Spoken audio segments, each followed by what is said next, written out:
Hello students, welcome back to physics with Shubham sir. आज हम लोग काइनेमेटिक्स का सेकंड पार्ट स्टार्ट करने जा रहे हैं, मोशन इन अ प्लेन। तो इसको एक नया चैप्टर कंसीडर कर लो। एनसीईआरटी का 4th चैप्टर होता है मोशन इन अ प्लेन, और एचएससी बोर्ड यानी महाराष्ट्र बोर्ड में ये तुम्हारा motion in a plane chapter ही चालू है अभी तक, जिसमें मैंने motion in one dimension already complete कर दिया है, जो पहला पार्ट होता है चैप्टर का। अब हम लोग मोशन इन प्लेन स्टार्ट करने जा रहे हैं। तो ये बेसिकली मोशन इन प्लेन कहो या 2D मोशन का पहला लेक्चर है, ठीक है। 2D मोशन समझ लो। फर्स्ट हमने 1D मोशन किया ना, मोशन इन वन डायमेंशन, उसके 3 लेक्चर्स किए हमने, उसमें पूरा 1D मोशन कवर किया है। क्या होता है उसमें, क्वांटिटीज़ कौन कौन सी इन्वॉल्व होती हैं, सारी क्वांटिटीज़ के बारे में बात किया, उनका डेफिनेशन, उनका आइडिया, उनका वैल्यू कैसे पता चलता है, ये सब देखा है हमने। फिर हमने देखा है ग्राफ्स कैसे कैसे होते हैं 1D मोशन में, और फिर लास्ट में हमने देखा काइनेमेटिकल इक्वेशंस और रिलेटिव वेलोसिटी, ठीक है। तो इतने ही टॉपिक्स होते हैं 1D मोशन में, चाहे वो एचएससी बोर्ड हो, चाहे सीबीएसई बोर्ड हो, चाहे जो भी बोर्ड हो, हर एक बोर्ड के लिए इतना इनफ है। अब हम लोग स्टार्ट करने जा रहे हैं 2D motion, which is called as motion in a plane. Plane मतलब 2 डायमेंशन, मतलब ये जैसे बोर्ड हो गया, ये एक प्लेन है, कोई भी एक प्लेन, जैसे कोई भी एक 2D प्लेन होता है, तो उसमें जब मोशन होने लगता है तो उसको हम बोलते हैं 2D मोशन। और उसके केस में काइनेमेटिक्स कैसे काम करता है, जैसे 1D मोशन में हमने डिस्टेंस, डिस्प्लेसमेंट, ये सब वगैरह डिफाइन किया ना, तो 2D मोशन में भी क्वांटिटीज़ आएंगी। बस ये होगा कि 2D मोशन में वेक्टर्स का ज़्यादा यूज़ होगा। तो अभी मैं तुमको एक सजेशन दे रहा हूँ कि अगर वेक्टर्स नहीं समझा है या नहीं आता है, पहले कभी पढ़ा नहीं है वेक्टर्स, तो इट्स बेटर फॉर यू कि वेक्टर्स पढ़ के आओ, चाहे जहाँ से पढ़ के आओ, इट डजेंट मैटर। मैंने भी पूरा वेक्टर्स पे सीरीज़ बना के रखा है, तो वो भी मैं डिस्क्रिप्शन में लिंक डाल दूंगा वेक्टर्स के लिए, इस पर्टिकुलर लेक्चर के डिस्क्रिप्शन में, क्योंकि इसके लिए बहुत ज़्यादा वेक्टर्स का ज़रूरत पड़ने वाला है। यहाँ से आगे कंटिन्यू वेक्टर्स का ज़रूरत पड़ेगा। तो वेक्टर्स अगर देख के आओगे तो एटलीस्ट तुमको यहाँ से कनेक्शन बना रहेगा, अदरवाइज बिना वेक्टर्स के ये नहीं समझ में आएगा, ठीक है। So let's start with motion in 2 dimension, ठीक है। अब हम लोग 2D मोशन कंसिडर करने जा रहे हैं कि बॉडी 2 डायमेंशन में मूव करता है। अब 2 डायमेंशन कौन कौन से 2 लेंगे हम लोग, एक्स और वाई ले लेते हैं। So let's consider body X और वाई एक्सिस में मूव करता है। Let this be Y axis and let this be X axis, ठीक है। बॉडी एक्स और वाई में मूव कर रहा है। तो एक्स और वाई में सपोज कर लो बॉडी कोई पर्टिकुलर पोजीशन से स्टार्ट कर रहा है और कोई पर्टिकुलर पोजीशन पे जा रहा है। मैंने एक रैंडम मोशन सेलेक्ट किया है, कोई particular typical straight line motion नहीं होगा ये, ठीक है। ये कोई भी रैंडम 2D मोशन हो सकता है। So let's consider body point A से पॉइंट बी पे जाता है। Let this be point B, ठीक है। तो बॉडी पॉइंट ए से पॉइंट बी पे जाता है। अब मुझे इस पूरे सिचुएशन में बॉडी का डिस्प्लेसमेंट निकालना है, बॉडी का वेलोसिटी निकालना है। वेलोसिटी के 2 टाइप्स होंगे, इंस्टेंटेनियस और एवरेज, ठीक है। यहाँ पे स्पीड की बात ही नहीं होगी, यहाँ पे स्केलर क्वांटिटीज़ का इतना बात नहीं होगा, ठीक है। क्यों? क्योंकि ये 2D मोशन है, तो 2D में डायरेक्शन बहुत मैटर करेगा, तो वेक्टर्स से ही सारा कुछ ट्रीटमेंट करना पड़ेगा। समझ में आया? Let's start. हम लोग इस पर्टिकुलर मोशन के लिए निकालते हैं डिस्प्लेसमेंट। डिस्प्लेसमेंट क्या होगा ज़रा समझ लो। पहले मैं डिस्प्लेसमेंट तुमको रिकॉल करा दूँ, जिसको डिस्प्लेसमेंट याद नहीं है क्या होता है displacement. So let me just tell you, displacement जिसको हम लोग बोलेंगे एस वेक्टर या डेल्टा एस वेक्टर इस चैप्टर में, will be given by final position minus initial position, ठीक है। ये चीज़ मैंने पहले भी तुमको लिखा के दिया है मोशन इन 1D के फर्स्ट लेक्चर में, तो वहाँ से देखो तो और अच्छे से समझ में आएगा। Final position minus initial position, ठीक है। अब इस बॉडी का फाइनल पोजीशन है B और इनिशियल पोजीशन है A। तो पोजीशन कैसे डिस्क्राइब करते हैं वेक्टर्स में? पोजीशन डिस्क्राइब करते हैं पोजीशन वेक्टर से, तो ये मैंने वेक्टर्स में डिटेल में बताया है। तो let's take the position of A and position of B। Suppose कर लो ये पोजीशन ऑफ A है, तो पोजीशन ऑफ A डिस्क्राइब करने के लिए मैं एक वेक्टर ड्रॉ करता हूँ R1 वेक्टर, जो कि पोजीशन ऑफ A बता रहा है। Similarly position of B describe करने के लिए मैं एक और वेक्टर ड्रॉ करता हूँ R2 वेक्टर, जो पोजीशन ऑफ B बता रहा है, ठीक है। B का पोजीशन मैंने R2 वेक्टर से डिस्क्राइब किया है, A का पोजीशन मैंने R1 वेक्टर से डिस्क्राइब किया है, ठीक है। तो डिस्प्लेसमेंट का फॉर्मूला क्या हो जाएगा? डिस्प्लेसमेंट का फॉर्मूला हो जाएगा R2 vector minus R1 vector. समझ में आई बात? Final position minus initial position, इन दोनों वेक्टर्स को सब्ट्रैक्ट करोगे तो ये वेक्टर तुमको मिलेगा डिस्प्लेसमेंट वेक्टर। तो यहाँ से डिस्प्लेसमेंट वेक्टर क्या आएगा, क्लियरली दिखाई पड़ रहा है, R2 माइनस R1, यानी ये वेक्टर आने वाला है डिस्प्लेसमेंट वेक्टर तुम्हारा। और ध्यान से देखो तो यही तो डिस्प्लेसमेंट हुआ है ना तुम्हारा, यहाँ से यहाँ तक, final position minus initial position. इसी को तो हम डिस्प्लेसमेंट बोलते थे। तो ये तुम्हारा एक्चुअल में डिस्प्लेसमेंट है, दिखाई पड़ा, ये डिस्प्लेसमेंट है, इसको अपने को निकालना है डेल्टा एस वेक्टर, ठीक है। चलो इसका लोकेशन डिस्क्राइब कर लेते हैं। जैसे ये R2 है तो ऑफकोर्स ये 2D में पोजीशन वेक्टर है ना, तो इसके कोऑर्डिनेट्स क्या होंगे, इसके कोऑर्डिनेट्स होंगे सम x2, y2, राइट, और इसके कोऑर्डिनेट्स क्या हो जाएंगे सम x1, y1। Is that correct? अरे ये कुछ x1 y1 है, ये कुछ x2 y2 है, इजंट दैट करेक्ट? समझा क्या बोला? इस पॉइंट का लोकेशन कुछ कुछ x2 y2 है, इस पॉइंट का लोकेशन कुछ x1 y1 है। अरे देखो जैसे ये r वेक्टर को मैं यहाँ साइड में बताता हूँ, ये r वेक्टर ऐसा है, y और x एक्सिस में एक मैंने r वेक्टर ड्रॉ कर दिया है, ये कोई r वेक्टर है। ज़रा ध्यान से देखो, ये r वेक्टर का कुछ x कोऑर्डिनेट होगा और कुछ y कोऑर्डिनेट होगा ना, तो वही लिखा है x, y। बस R2 के लिए x2 y2, R1 के लिए x1 y1, simple as that, ठीक है। समझ में आ गया होगा अभी? चलो बढ़िया, ये हो गया पोजीशन वेक्टर के बारे में। अब हमने पोजीशन वेक्टर्स डिस्क्राइब कर लिया, अब डिस्प्लेसमेंट भी मिल जाएगा।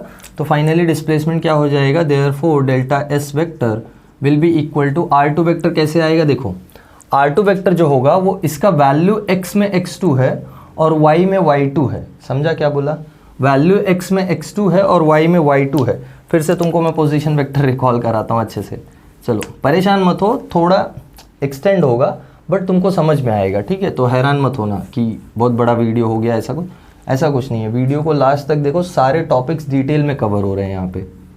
जैसे यही वो मेरा पोजीशन वेक्टर है, देखो y और x में ये, ठीक है, r वेक्टर। अब इसकी वैल्यू हमको दिखाई पड़ रही है, x में कुछ तो है और y में कुछ तो है, राइट। x में x दिया हुआ है और y में y दिया हुआ है। मतलब ये वेक्टर को देखो मैं कैसे लिख सकता हूँ, ये वेक्टर को लिख सकता हूँ इसकी value in x i cap plus इसकी value in y j cap, है ना। ये हो गया पूरा मेरा वेक्टर। अरे कोई वेक्टर को कैसे डिस्क्राइब करते हो, 2D वेक्टर है तो उसका value in x axis i cap plus उसका value in y axis j cap. Resolution of vectors अगर पढ़ा है तो बहुत अच्छे से तुमको समझ में आ गया होगा क्या बात कर रहा हूँ। तो R2 को मैं क्या लिख सकता हूँ, R2 को मैं लिख सकता हूँ x2 i cap plus y2 j cap minus R1 को लिख सकते हैं x1 i cap plus y1 j cap. समझ में आ गई बात? ठीक है, चलो क्लियरली दिखाई पड़ रहा है, y वाले y से सब्ट्रैक्ट होंगे, j वाले j से सब्ट्रैक्ट होंगे, यानी फाइनल जो डिस्प्लेसमेंट या बेसिकली अपने को डिस्प्लेसमेंट का इक्वेशन मिल रहा है वो मिल रहा है x2 minus x1 i cap plus y2 minus y1 j cap. समझ में आई बात? x2 minus x1 i cap, y2 minus y1 j cap, ये हमको डिस्प्लेसमेंट का इक्वेशन मिल गया। तो ज़रा ध्यान से देखो, तो ये डिस्प्लेसमेंट इन x एक्सिस है, ये डिस्प्लेसमेंट इन y एक्सिस है। अरे डिस्प्लेसमेंट होता क्या, फाइनल माइनस इनिशियल, तो ये डिस्प्लेसमेंट इन x एक्सिस हो गया, ये डिस्प्लेसमेंट इन y एक्सिस हो गया, राइट। तो फाइनली तुम डिस्प्लेसमेंट को क्या लिख सकते हो, delta x i cap plus delta y j cap. समझा?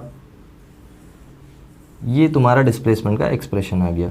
डिस्प्लेसमेंट x एक्सिस में, डिस्प्लेसमेंट y एक्सिस में, और दोनों का वेक्टर सम, क्योंकि ये डिस्प्लेसमेंट 2 डायमेंशनल है ना, ये डिस्प्लेसमेंट 2 डायमेंशनल है, वेक्टर्स में ट्रीट कर रहे हैं हम इसको। तो ये वेक्टर्स 2 डायमेंशनल है, इसलिए उनका वैल्यू x में, इसका वैल्यू y में। ये डिस्प्लेसमेंट तुम्हारा 2 डायमेंशनल है, ठीक है, ये बात याद रखना।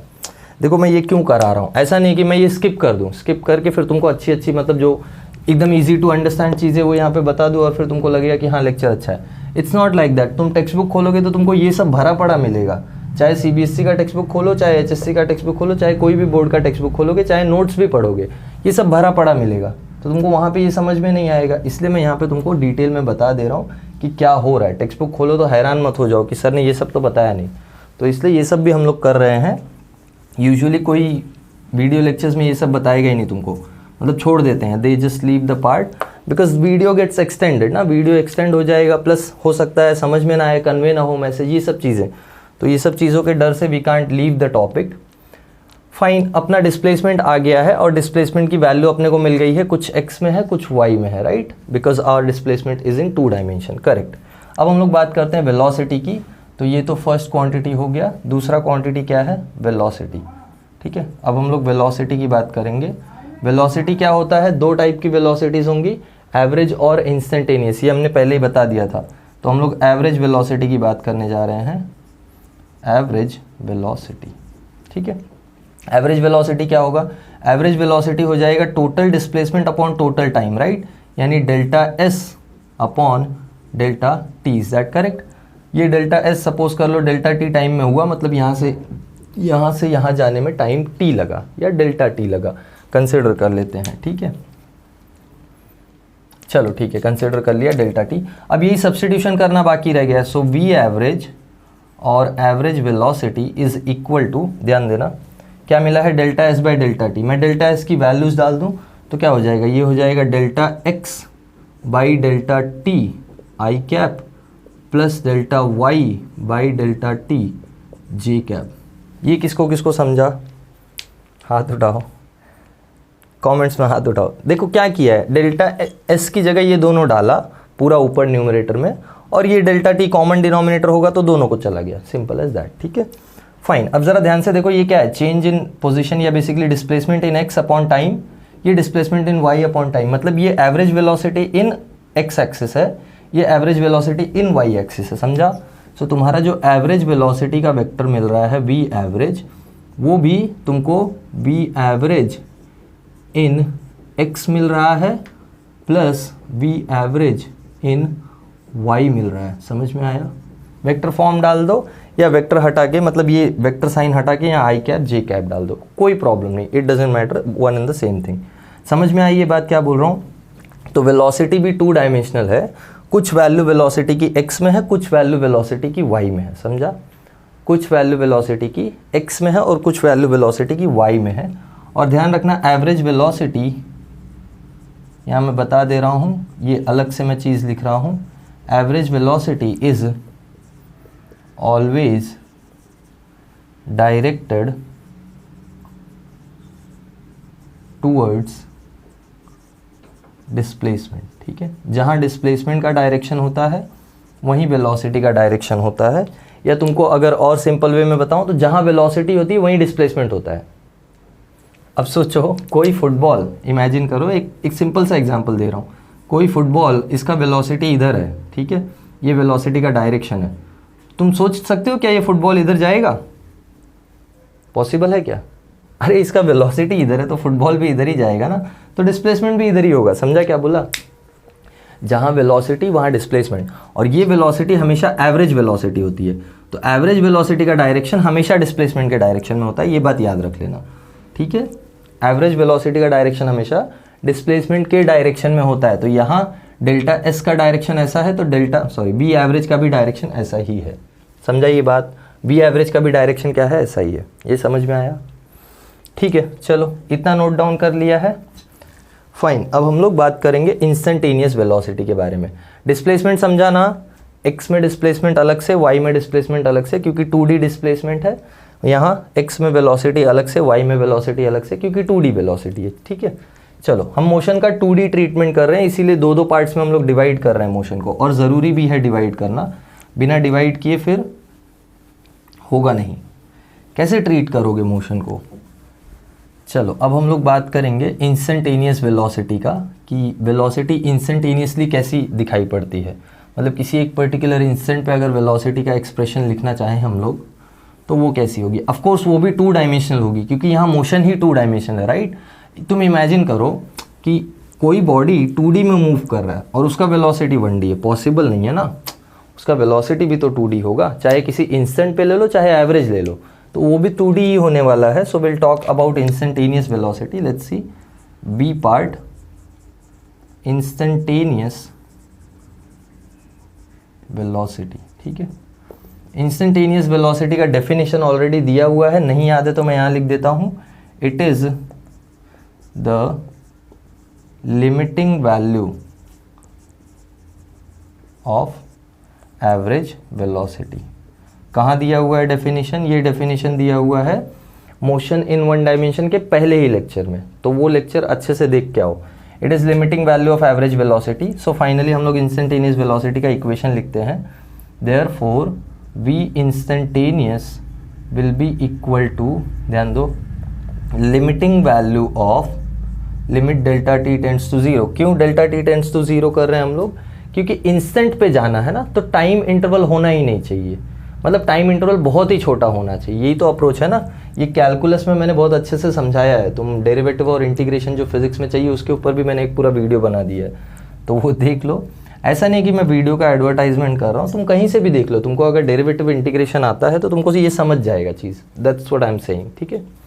चलो limit delta T tends to 0 और ये हो जाएगा वी एवरेज, ठीक है।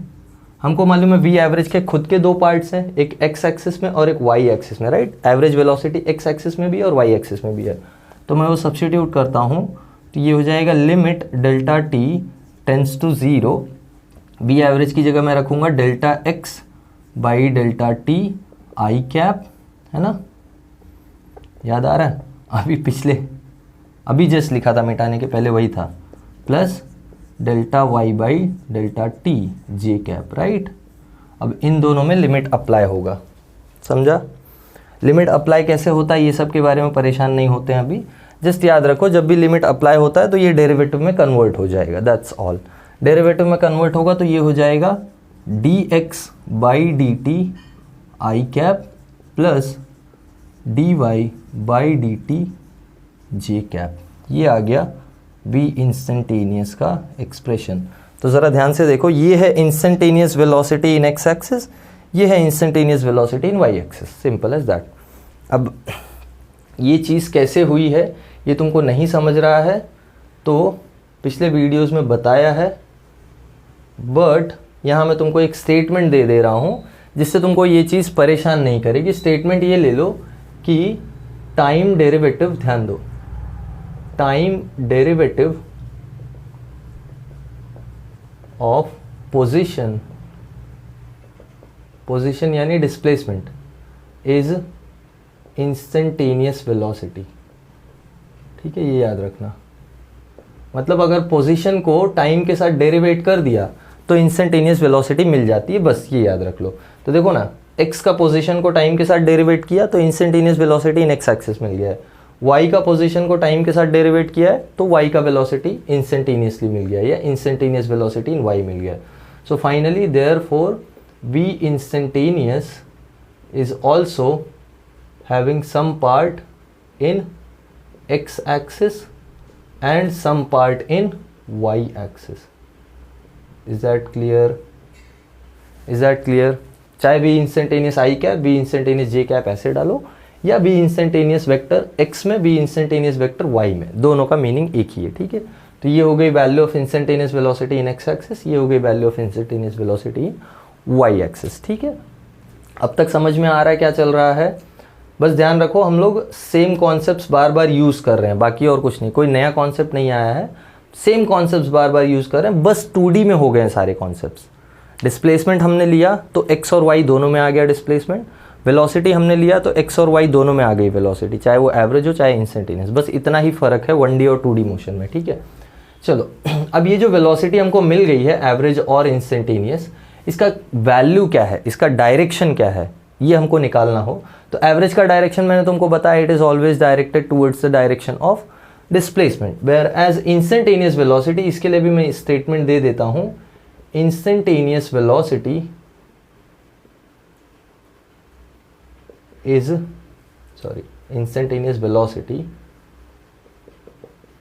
इज ऑलवेज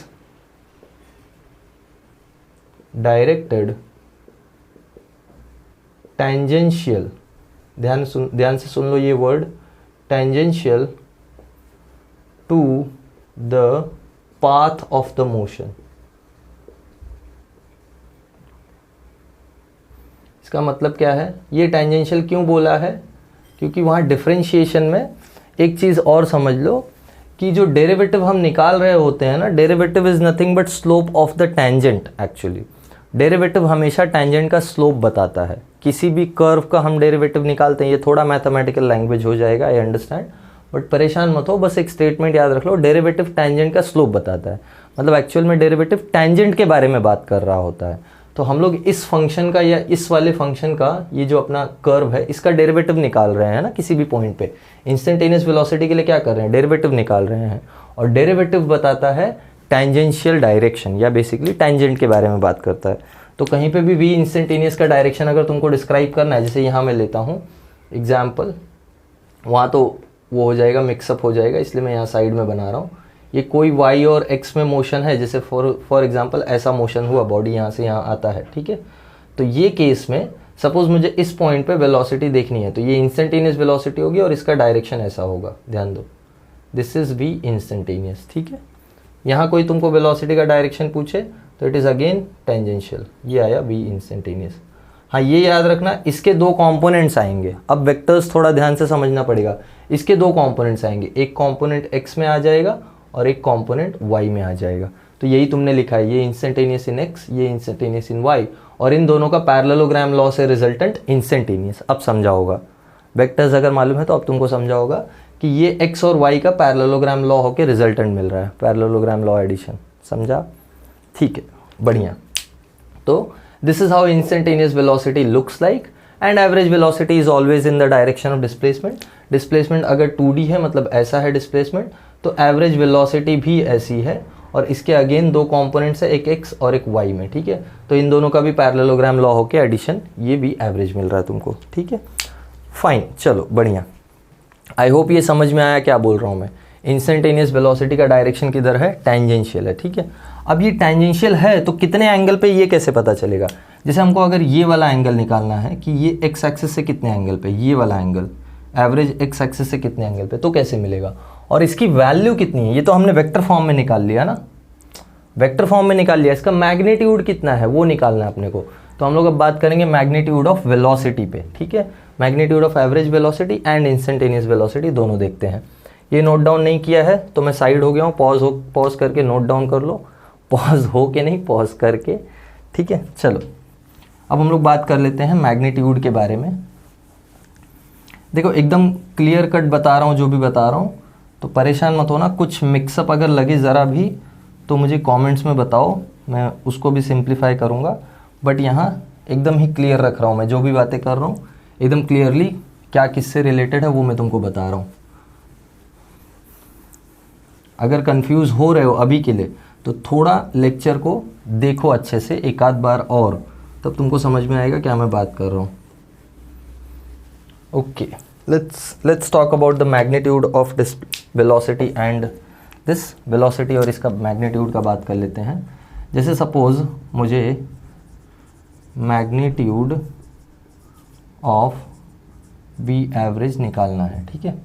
तो हमको मालूम है किसी वेक्टर का मैग्नीट्यूड कैसे मिलता है, अंडर रूट ऑफ उसका x कंपोनेंट का स्क्वायर प्लस उसका y कंपोनेंट का स्क्वायर, यानी v एवरेज का magnitude will be equal to under root of v average in x का square plus v average in y का स्क्वायर। ये दिखाई पड़ रहा है आई होप सबको, ठीक है। v एवरेज इन x का square, v average in y का स्क्वायर। वैल्यूज डाल देते हैं। वैल्यूज़ क्या क्या थी, x में वैल्यू कितनी थी, delta x by delta t का square plus delta y by delta t का स्क्वायर। बस ये हो गया तुम्हारा v एवरेज का मैग्नीट्यूड। ये क्यों लिखा है, क्या यूज़ है? यूज़ अभी नहीं, तुमको बाद में जब क्वेश्चंस मिलेंगे तो वहाँ यूज़ करोगे तुम। फिलहाल के लिए इसको ऐसे ही रखो। अगर तुमको कोई बोल दे कि derive an expression for magnitude of average velocity in 2 dimension, तो ये एक्सप्रेशन होता है, ठीक है। ये बेसिक तुमको जो भी आइडिया लगा है अब तक मोशन के बारे में उसी से चल रहा है। अब इसका डायरेक्शन मुझे निकालना है, तो डायरेक्शन कैसे होगा, तो टैन थीटा। अब अगर वेक्टर्स में तुमको थोड़ा भी कुछ याद हो तो देखो, जैसे ये एक वेक्टर होता है, let this be R vector, तो ये वेक्टर का एक कॉम्पोनेंट इधर आता है थीटा एंगल पे आर एक्स वेक्टर, और एक कॉम्पोनेंट इधर आता है आर वाई वेक्टर, ठीक है। हमने इसको कैसे कैसे लिखा है, हमने इसको R X I cap R Y J cap ऐसे लिखा है। वही वेलोसिटी के साथ भी किया है यहाँ पे, वेलोसिटी का एक्स कॉम्पोनेंट आई कैप, देन वेलोसिटी का वाई कॉम्पोनेंट जे कैप। यहाँ से टैन थीटा मुझे अगर निकालना है तो देखो कैसे निकालेंगे, ये आर वाई यहाँ ला के ड्रॉ कर देंगे तो ये भी आर वाई होगा, हाँ या ना। तो ये भी आर वाई है और ये थीटा है, तो थीटा के लिए क्या चाहिए, ऑपोजिट अपॉन एडजेसेंट, यानी यहाँ से टैन थीटा क्या होता है, टैन थीटा होता है R Y by R X, यानी Y component of vector upon X component of vector. तो वेलोसिटी का वाई कॉम्पोनेंट क्या है ये, एक्स कॉम्पोनेंट क्या है ये, सिंपल एज दैट। तो टैन थीटा क्या हो जाएगा, टैन थीटा हो जाएगा delta Y by delta T upon delta X by delta T. Delta T cancel, और टैन थीटा क्या मिलता है तुमको, बोलो टैन थीटा क्या मिल रहा है, delta Y by delta X. ये आ गया डायरेक्शन, ठीक है, ये मैथमेटिकल फॉर्म में डायरेक्शन है, तुमको देखने में कैसा है वो मैंने बता दिया है, एवरेज वेलोसिटी डिस्प्लेसमेंट के डायरेक्शन में, तो वो परेशान मत होना।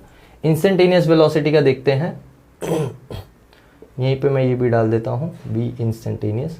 तो v इंस्टेंटेनियस का मैग्नीट्यूड क्या हो जाएगा, फिर से वही under root of x component का स्क्वायर प्लस y कॉम्पोनेंट। अब मैं ये नहीं लिखूंगा, अब मैं डायरेक्टली लिखता हूँ x कॉम्पोनेंट क्या था dx बाई dt इसका स्क्वायर प्लस y कॉम्पोनेंट क्या था dy बाई dt इसका स्क्वायर। ये हो गया तुम्हारा वेलोसिटी का मैग्नीट्यूड, इंस्टेंटेनियस वेलोसिटी। ठीक है, डायरेक्शन भी निकाल लो, tan थीटा डायरेक्शन क्या होगा y component upon x component, यानी dy by dt upon dx by dt। तो फाइनली आंसर आ जाएगा dy बाई dx, ये आ गया tan थीटा।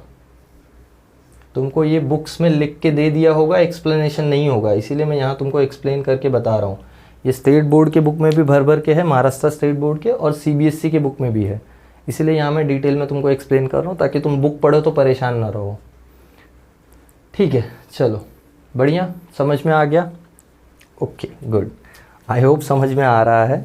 कुछ डाउट रहे और समझ में भी आ रहा है तो मुझे बता दिया करो, लेक्चर्स समझ में आया करके एक कमेंट डाल दो, अदरवाइज़ कुछ डाउट भी रहे तो वो भी बता दिया करो। ठीक है, अब हम लोग एक और क्वांटिटी का बात कर लेते हैं, एक्सेलरेशन ना। एक्सेलरेशन भी तो है। अच्छा, ये नोट डाउन कर लो, मैं साइड हो जा रहा हूँ, पॉज करके नोट डाउन कर लेना। अब हम लोग एक्सेलरेशन के बारे में बात करते हैं। देखो एक्सेलरेशन कैसा है, अगर एक्सेलरेशन है तो ऑफ कोर्स एक्सेलरेशन क्या होता है, change in velocity upon time ना। तो वही लेंगे हम लोग भी, change in velocity upon time. दो कोई रैंडम पॉइंट कंसीडर करो, उस पर क्या क्या वेलोसिटी है, तो ऑफ कोर्स किसी एक पॉइंट की वेलोसिटी, मतलब कौन सी वेलोसिटी, इंस्टेंटेनियस वेलोसिटी, ध्यान रखना। तो एक्सेलरेशन होगा change in instantaneous velocity upon time, ध्यान रखना ये बात। ठीक है, तो हम लोग अब एवरेज एक्सेलरेशन और इंस्टेंटेनियस एक्सेलरेशन का बात करने जा रहे हैं। This is third quantity, acceleration. Okay, देखो थर्ड में भी दो पार्ट्स, एक है एवरेज एक्सेलरेशन। ठीक है, एवरेज एक्सेलरेशन क्या हो जाएगा, ए एवरेज, देखो एवरेज लिखने का आदत, ए को भूल जा रहा हूँ मैं, A average will be equal to change in velocity upon time. कौन सी वेलोसिटी का चेंज, ये होता है इंस्टेंटेनियस वेलोसिटी का चेंज। ये बात ध्यान रखना, बहुत इंपॉर्टेंट है। मतलब सपोज तुमको यहाँ से यहाँ तक का एक्सेलरेशन पूछा, तो यहाँ पे बॉडी की वेलोसिटी कुछ v1, यहाँ पे बॉडी की वेलोसिटी कुछ v2, तो ये वेलोसिटी दोनों का डिफरेंस डिवाइडेड बाय टाइम, वो होता है एक्सेलरेशन। ठीक है, तो अब हम लोग इंस्टेंटेनियस वेलोसिटी पे नहीं जाएंगे, बस हमको इतना मालूम है कि इंस्टेंटेनियस वेलोसिटी जो है वो खुद दो पार्ट्स में है ना। तो एक इसका x कॉम्पोनेंट है, एक इसका y कॉम्पोनेंट है। तो मैं इसको लिखता हूँ डेल्टा v इन x अपॉन डेल्टा t आई कैप प्लस डेल्टा v इन y upon delta t j cap. ठीक है, अब ध्यान से देखो, ये है change in velocity in x axis upon time, ये है change in velocity in y axis upon time. मतलब ध्यान से देखो, तो ये एवरेज एक्सेलरेशन इन x है, ये एवरेज एक्सेलरेशन इन y है। तो this is your a average in x axis plus this is your a average in y axis। ठीक है, बढ़िया, this is your a average। ठीक है, अब a average x और y में तुमको मिल गया है, तो क्लियरली तुम इसका मैग्नीट्यूड भी यहीं से निकाल लो। अब हम लोग लास्ट तक वेट नहीं करेंगे, मैग्नीट्यूड निकाल लेते हैं। मैग्नीट्यूड क्या हो जाएगा, a एवरेज का मैग्नीट्यूड हो जाएगा अंडर रूट ऑफ, देखो x कॉम्पोनेंट का स्क्वायर प्लस y कॉम्पोनेंट का स्क्वायर, यानी हो जाएगा delta v by delta t या delta vx by delta t का whole square plus delta v y by delta t का होल स्क्वायर। ठीक है, फाइन, ओके। चलो नेक्स्ट, मैग्नीट्यूड तो मिल गया, यही है मैग्नीट्यूड, इसको छोड़ दो। अब एंगल tan थीटा, फिर से वही y component upon x component. y component क्या है, y कॉम्पोनेंट है delta V Y by delta T upon x component है delta V X by delta T. Delta T cancel, तुमको मिलता है delta V Y by delta V X, आ गया तुम्हारा tan थीटा। ओके, तो एवरेज एक्सेलरेशन के बारे में ये सब कुछ हो गया तुम्हारा। और एवरेज एक्सेलरेशन का डायरेक्शन किधर होगा, चेंज इन वेलोसिटी के डायरेक्शन में, ठीक है, जिधर वेलोसिटी का चेंज हो रहा है। अब एक्सेलरेशन के दो डायरेक्शंस होते हैं, एक तो वेलोसिटी के डायरेक्शन में हो सकता है, दूसरा वेलोसिटी के ऑपोजिट हो सकता है, या वेलोसिटी से कुछ अलग एंगल पे हो सकता है। मतलब बेसिकली जब बॉडी का वेलोसिटी बढ़ रहा है तो एक्सेलरेशन का कोई कंपोनेंट वेलोसिटी के डायरेक्शन में होगा। अब हम लोग 2D में बातें कर रहे हैं तो ध्यान रखना, ऐसा नहीं ट्रिकी बात नहीं कोई कर रहा हूँ मैं, थोड़ा तुमको वेक्टर्स का आइडिया हो तो तुमको मालूम हो कोई एक वेक्टर है, तो थोड़ा मतलब कब से तो वेक्टर का आइडिया बता रहा हूँ। कोई एक वेक्टर है, जैसे ये एक्सेलरेशन वेक्टर है, तो उसका एक कंपोनेंट x में हो सकता है ना, ये ax और ये ay, ठीक है। तो अगर सपोज तुम्हारे बॉडी का वेलोसिटी इधर है और एक्सेलरेशन ऐसे लगा है इस पे, तो ऑफ कोर्स ध्यान से देखो, इसका एक कंपोनेंट इसके डायरेक्शन में और एक कंपोनेंट इसके परपेंडिकुलर है, तो ये वाले कंपोनेंट की वजह से स्पीड बढ़ेगी। तो स्पीड बढ़ रही है तो हमेशा सेम डायरेक्शन में होगा एक्सेलरेशन, ऐसा नहीं है, हो सकता है कोई कंपोनेंट एक्सेलरेशन का उसके डायरेक्शन में हो, ठीक है। ये बात समझ में आ गई होगी अगर तुमको वेक्टर्स पता है तो। चलो बढ़िया, अब हम लोग एक और कर लेते हैं, इंस्टेंटेनियस एक्सेलरेशन। ये पॉज करके नोट डाउन कर लेना। हम लोग इंस्टेंटेनियस एक्सेलरेशन देख लेते हैं। इंस्टेंटेनियस एक्सेलरेशन फिर से वही limiting value of average acceleration, ठीक है। मैं ये पार्ट ऐसे ही रखता हूँ, मुझे फिर से अभी लिखना ही पड़ेगा, तो मैं इसकी जगह सिर्फ इंस्टेंटेनियस डाल दूंगा, ठीक है। और tan थीटा की जगह मैं बस यहाँ पे डेरिवेटिव वाला साइन इंट्रोड्यूस करना पड़ेगा और कुछ नहीं, ठीक है। ये रखता हूँ मैं, देखो कर लेते हैं। B is R instantaneous acceleration. Instantaneous acceleration क्या होता है, limiting value of average acceleration. तो A instantaneous will be equal to limiting value of average acceleration, ठीक है। हमको मालूम है एवरेज एक्सेलरेशन क्या होता है, एवरेज एक्सेलरेशन होता है क्या, change in instantaneous velocity upon time. ये लिखा था ना अभी, हाँ या ना। तो ये चेंज इन इंस्टेंटेनियस वेलोसिटी हमको मालूम है दो डायरेक्शन में हो रहा है, limit delta T tends to 0। इसको तुम एक वे ऐसा है, डायरेक्टली इसको तुम लिख सकते हो therefore it is D V, कौन सा, इंस्टेंटेनियस बाई डी टी। मतलब इंस्टेंटेनियस वेलोसिटी का टाइम डेरिवेटिव करो तो एक्सेलरेशन डायरेक्टली मिलेगा, कौन सा, इंस्टेंटेनियस वाला, कौन सा एक्सेलरेशन, इंस्टेंटेनियस एक्सेलरेशन, ठीक है। या फिर इसको दो पार्ट में डिवाइड करते हैं, ये हो जाएगा delta V X by delta T I cap plus delta V Y by delta T J cap, ठीक है। बढ़िया, क्या बढ़िया कब से कर रहा हूँ, चलो ठीक है। फाइनली ये इसका डेरिवेटिव हो जाएगा और इसका डेरिवेटिव, यानी ये हो जाएगा वेलोसिटी ऑफ एक्स का derivative I cap plus velocity of Y का डेरिवेटिव जे कैप। ज़रा ध्यान से देखो, this is instantaneous acceleration in X axis, this is instantaneous acceleration in Y axis. यानी ये है तुम्हारा A instantaneous in X axis plus ये है तुम्हारा A instantaneous in Y axis, ठीक है। ये आ गया इंस्टेंटेनियस एक्सेलरेशन का एक्सप्रेशन। अब फाइनली मैग्नीट्यूड वगैरह में क्या आ जाएगा, ए इंस्टेंटेनियस का magnitude this will be under root of X component का स्क्वायर प्लस वाई कॉम्पोनेंट का स्क्वायर। एक्स कॉम्पोनेंट ये है तो ये हो जाएगा D V X by D T का square plus D V Y by D T का स्क्वायर, फाइन। और एंगल में क्या हो जाएगा, ये हो जाएगा D V Y by D T upon D V X by D T, और कैंसिल होके हमको मिलता है D V Y by D V X, ठीक है। Simple as that. I understand थोड़ा कंफ्यूजिंग लगेगा, कंफ्यूजिंग मतलब काफ़ी ज़्यादा हो जाता है ये, बाकी और कुछ नहीं, चीज़ें सेम बार बार कर रहे हो तुम, कोई नया चीज़ नहीं कर रहे हो। ये सेम चीज़ अभी जस्ट एवरेज वेलोसिटी में किया, इंस्टेंटेनियस वेलोसिटी में किया, यहाँ भी वही कर रहे हो, कुछ डिफ़िकल्ट नहीं है। और ऐसा भी नहीं है कि तुमको एग्ज़ाम में ज़बरदस्ती ये पूछा जाएगा या एग्ज़ाम में पूछा ही जाएगा, हो सकता है नहीं पूछा जाए, नो वरीज अबाउट दैट, या हो सकता है बहुत कम चांसेस हो। But the thing is why I am telling you और why am I doing this, I am doing this just for the sake of your own reading experience. तुम जब बुक को खोलोगे ना तो तुमको ये सब चीज़ें दिखाई पड़ेंगी, तो तुमको वो टाइम पे ये सब चीज़ें समझ में आनी चाहिए।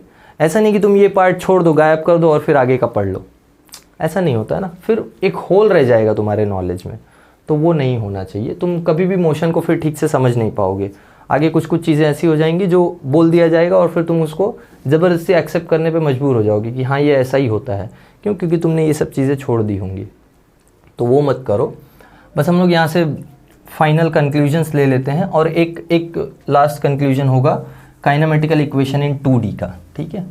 फिर अपना लेक्चर हम लोग कंक्लूड करेंगे। देखो, जैसे यहाँ से कंक्लूजन क्या मिलेगा,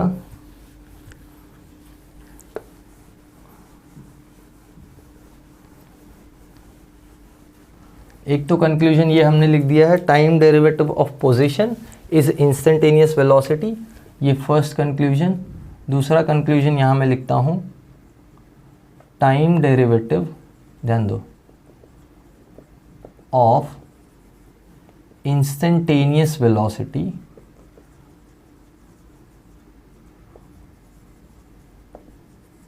इज इंस्टेंटेनियस एक्सेलरेशन, ठीक है? ये याद रखना, ये दो कंक्लूजन्स हैं। टाइम डेरिवेटिव मतलब डेरिवेटिव करने का विथ रिस्पेक्ट टू टाइम, कोई भी इक्वेशन मिला उसको डेरिवेट कर दो। जैसे तुमको वेलोसिटी का इक्वेशन, अब मैं एग्जांपल दे देता हूँ, सपोज जैसे तुमको पोजीशन है y is equal to let this be some x square plus 2x, ऐसा पोजीशन है, और तुमको क्या चाहिए, तुमको चाहिए जैसे तुमको चाहिए वेलोसिटी, तो v इंस्टेंटेनियस क्या हो जाएगा, v इंस्टेंटेनियस हो जाएगा dy बाई dt, ठीक है? यानी इसका डेरिवेटिव करना है विथ रिस्पेक्ट टू टाइम, समझ में आया? ये जो फंक्शन है इसका डेरिवेटिव कर दो विथ रिस्पेक्ट टू टाइम। तो अगर ये टाइम का फंक्शन है तो डायरेक्टली डेरिवेटिव हो जाएगा, नहीं है फंक्शन तो ये एक वेरिएबल की तरह रह जाएगा। जैसे फॉर एग्जांपल, चलो मैं इसको टाइम का फंक्शन ले ही लेता हूँ, let this be T square plus 2t, ठीक है? तो अब मैं इसको टाइम का फंक्शन लेके डेरिवेट करूँ तो ये हो जाएगा डेरिवेटिव ऑफ, ध्यान दो, टी स्क्वायर प्लस 2t। अब ये डेरिवेटिव दोनों को डिस्ट्रीब्यूट होगा, टी स्क्वायर का डेरिवेटिव हो जाएगा 2t, कहाँ से आया, derivative of x raise to n is n times x raise to n minus 1, यानी 2 times t raise to 2 minus 1 plus derivative of 2t, t का डेरिवेटिव हो जाएगा 1 और 2 तो एक कांस्टेंट है तो बाहर आ जाएगा। तो ये तुम्हारा इंस्टेंटेनियस वेलोसिटी।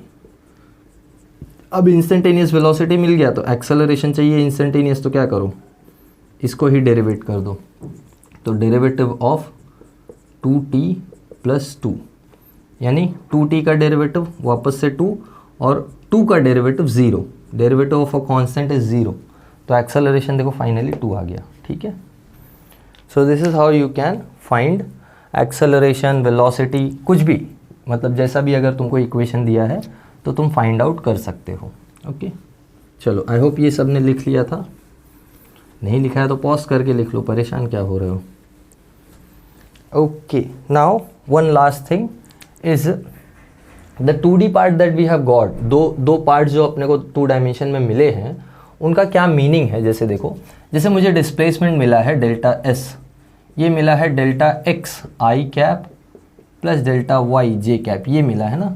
इसका कुछ मीनिंग है, मीनिंग ये है कि जैसे सपोज मैं ये ले लूँ ग्राफ, इसमें कोई एक पॉइंट है, जैसे यहाँ से यहाँ तक डिस्प्लेसमेंट हुआ है, ध्यान दो, ये डिस्प्लेसमेंट है पार्ट, ठीक है? ये डिस्प्लेसमेंट का पार्ट है और डिस्प्लेसमेंट के कुछ कोऑर्डिनेट्स मुझे मिले हैं, सम रैंडम x, y, ठीक है?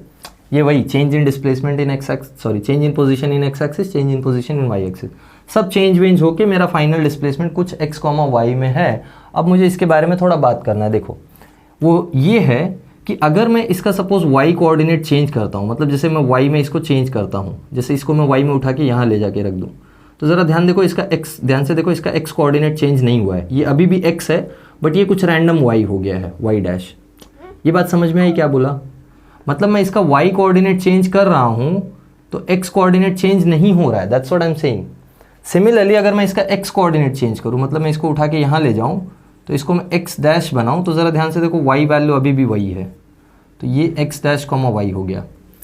कहने का मतलब ये है कि x वाला चेंज होने से y वाला चेंज नहीं होता है, y वाला चेंज होने से x वाला चेंज नहीं होता है।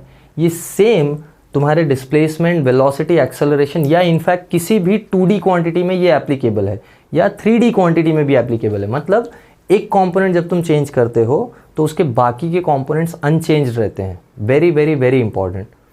एक कंपोनेंट जब तुम चेंज करते हो बाकी के कंपोनेंट्स अनचेंज रहेंगे। मतलब जैसे यहाँ x और y कंपोनेंट है, कहीं x y z हो सकता है, तो जब x को चेंज करोगे तो y और z चेंज नहीं होगा, y और z चेंज नहीं होगा। वैसे ही जैसे यहाँ पे x चेंज करने पे y चेंज नहीं हो रहा। देखो ना, x को तुमने आगे बढ़ाया, तुम्हारा x क्या हो गया, तुम्हारा x अभी कुछ x डैश हो गया, दिखाई पड़ रहा है, ये देखो ये कुछ x डैश हो गया है। और यहाँ पे y तुमने चेंज किया, ये कुछ y डैश हो गया। तो जब y से y डैश पे गए तो x चेंज नहीं हुआ, x x ही रहा। और x से x डैश पे गए तो y चेंज नहीं हुआ, y y ही रहा। This is called as independence of components. मतलब दो कॉम्पोनेंट्स जो एक वेक्टर के होते हैं या किसी भी क्वांटिटी के जो 2 डायमेंशन में दो कॉम्पोनेंट्स होते हैं, they are independent of each other. That's very very important. So the 2 components of a vector quantity, ध्यान से सुन लो और ये चीज लिख लो, बड़े बड़े बोल्ड अक्षरों में लिखो, ठीक है। The 2 components of a vector quantity are independent of each other। ये कहाँ हेल्प करेगा, ये हेल्प करेगा अब जब हम 2D मोशन एक्चुअल में करेंगे, मतलब एक स्पेसिफिक 2D मोशन करेंगे। अब तक हम 2D मोशन जनरल कंसिडर करके ट्रीटमेंट कर रहे थे ना, अब हम एक तरह का 2D मोशन करेंगे तो उसमें ये सब चीज़ें यूज़ होंगी, ठीक है। डोंट वरी, आज के लेक्चर में नहीं कराऊंगा, ज़्यादा हो जाएगा। So will do it in the next lecture, but उसके लिए ये बेसिस बनेगा। हम लोग दोनों कॉम्पोनेंट्स को इंडिविजुअली ट्रीट कर पाएंगे। बट इसमें कहीं पे भी मैंने ये नहीं बोला है कि एक कॉम्पोनेंट चेंज होगा तो क्वांटिटी चेंज नहीं होगी। क्वांटिटी तो चेंज होगी ना। अरे अगर तुमने y को चेंज किया तो तुम्हारा जो मेन डेल्टा s है वो तो चेंज होगा ही, x चेंज नहीं होगा। y चेंज करने से x चेंज नहीं होगा, बट s चेंज हो जाएगा। तो ये क्वांटिटी इन दोनों पे डिपेंडेंट है, दोनों में से कोई भी चेंज होगा तो चेंज ही होगी ना क्वांटिटी। बट ये दोनों आपस में इंडिपेंडेंट है। समझ में आ गई ये बात। इसी के बेसिस पे हम काइनेमेटिकल इक्वेशंस इन 2D लिख सकते हैं। ये जो हमने कंक्लूजन दिया है ना कि दोनों कंपोनेंट्स आपस में इंडिपेंडेंट होते हैं, इसी का यूज करके हम लोग लिखेंगे काइनेमेटिकल इक्वेशंस इन 2D। चलो देखो क्या करेंगे हम लोग लिखेंगे काइनेमेटिकल इक्वेशंस इन 2D या equations of kinematics in 2D, ठीक है। First of all, first equation क्या होता है अपने पास, velocity is equal to initial velocity plus acceleration into time, v equals to u plus at, correct. देखो अब ये जो स्टेटमेंट है ना, ये हमको क्या फ्लेक्सिबिलिटी अलाउ करता है, ये फ्लेक्सिबिलिटी अलाउ करता है कि मैं इस इक्वेशन को x एक्सिस में अलग से लिख सकता हूं और y एक्सिस में अलग से लिख सकता हूं। मतलब जब क्वांटिटीज x में चेंज होती हैं तो उनका वैल्यू y में चेंज नहीं होता है। वैसे ही जब क्वांटिटीज y में चेंज होती हैं तो उनका वैल्यू x में चेंज नहीं होता है। मतलब सुनो, जैसे यहाँ 3 वेरिएबल्स आ गए, तो सोचो इनिशियल वेलोसिटी अगर x में चेंज होगा तो y की इनिशियल वेलोसिटी को कोई फर्क नहीं पड़ेगा। अगर y की इनिशियल वेलोसिटी को कोई फर्क नहीं पड़ा तो y के फाइनल वेलोसिटी को भी कोई फर्क नहीं पड़ेगा। तो एक्चुअल में ये दोनों इक्वेशंस भी इंडिपेंडेंट है। जैसे दो कंपोनेंट्स इंडिपेंडेंट हो रहे थे ना, अब इसको हमने बड़े स्केल पे यूज किया तो दो इक्वेशंस भी कंप्लीटली इंडिपेंडेंट हो गए हैं। जरा देखो, x में एक्सेलरेशन अगर चेंज हो रहा है तो एक्सेलरेशन की वैल्यू y में तो चेंज होगी नहीं, है ना। तो अगर एक्सेलरेशन की वैल्यू y में नहीं चेंज हो रही है तो वेलोसिटी y में चेंज ही नहीं होगी, तो फाइनल वेलोसिटी y में चेंज नहीं होगी। समझ में आई ये बात। So these two are basically independent equations, they are independent equations, very important. And I hope बहुत अच्छे से समझ में आया होगा। मैंने एकदम क्लियर कट बोला है क्या बात कर रहा हूँ मैं, और क्लियर कट तुमको स्टेटमेंट के बेसिस पे गाइड कर रहा हूँ, ठीक है। दूसरा इक्वेशन क्या होता है, अब ये इंडिपेंडेंट इक्वेशन है, ये समझ में आ गया ना। बस अभी ऐसे ही बाकी के दोनों भी लिख देने, और कुछ नहीं। Displacement is equal to initial velocity into T plus half times acceleration into T का स्क्वायर। तो ये हो जाएगा displacement in X equal to initial velocity in X plus half acceleration in X T का स्क्वायर। तो मैं इसको x axis में अलग से लिख सकता हूँ और वाई एक्सिस में अलग से लिख सकता हूँ। अच्छा, तुम बोलोगे सर वेक्टर साइन कहाँ चला गया एक्स और वाई में लिखने पे। एक्स और वाई में जब तुम जा रहे हो तो एक्स में डायरेक्शन तो सबकी एक्स एक्सिस की है ना, तो डायरेक्शन चेंज ही नहीं हो रहा है, तो क्वांटिटी वेक्टर लिखो चाहे मैग्नीट्यूड लिखो, सेम बात हो गई। सिमिलरली लास्ट वाला v square is equal to U square plus 2a into S. ठीक है, बढ़िया। चलो तो इसका भी कॉम्पोनेंट्स आ जाएगा, V X square is equal to U X square plus 2ax into S X. फिर V Y square is equal to U Y square plus 2ay S Y. अब देखो तुमने displacement in x, displacement in y, velocity in x, velocity in y, acceleration in x, acceleration in y कैसे निकालना है वो already सीख लिया है तुमने। ठीक है, तुमको मालूम है एक्सेलरेशन के 2 कंपोनेंट्स हो सकते हैं, तुमको मालूम है वेलोसिटी के 2 कंपोनेंट्स हो सकते हैं, कहाँ से आते हैं वो भी हमने पूरा वेक्टर ट्रीटमेंट करके बताया है, तो ये बात याद रखना। और ये जो इक्वेशंस मिले हैं ये दोनों इंडिपेंडेंट इक्वेशंस हैं। ठीक है, सिमिलरली ये दोनों भी इंडिपेंडेंट इक्वेशंस हैं। ओके, जैसा लिखा रहा हूं एज इट इज लिखोगे ना तो नोट्स बहुत अच्छा बनेगा, एकदम क्लियर कट टू कट। जो भी चल रहा है बुक में, जो भी चल रहा है तुम्हारे चैप्टर में, वो तुमको एग्जैक्टली बुक में लिखा हुआ दिख जाएगा, तो तुमको सब कुछ कनेक्ट हो जाएगा, लेक्चर का, नोट्स का, सब कुछ कनेक्ट हो जाएगा। बट अगर तुम जैसा लिखा रहा हूँ ऐसा लिखते भी चलोगे तो। चलो very good, so will stop the lecture here. I hope सबको सब कुछ समझ में आया है, सब कुछ अच्छा लगा है लेक्चर तो मुझे बताओ कमेंट्स में। कुछ डाउट भी रह गया है तो वो भी मुझे बताओ, डोंट वरी, डोंट हेजिटेट, जैसा भी डाउट है आई विल क्लियर इट। ठीक है, तो I will see you all in next video. Bye everyone, have a good day.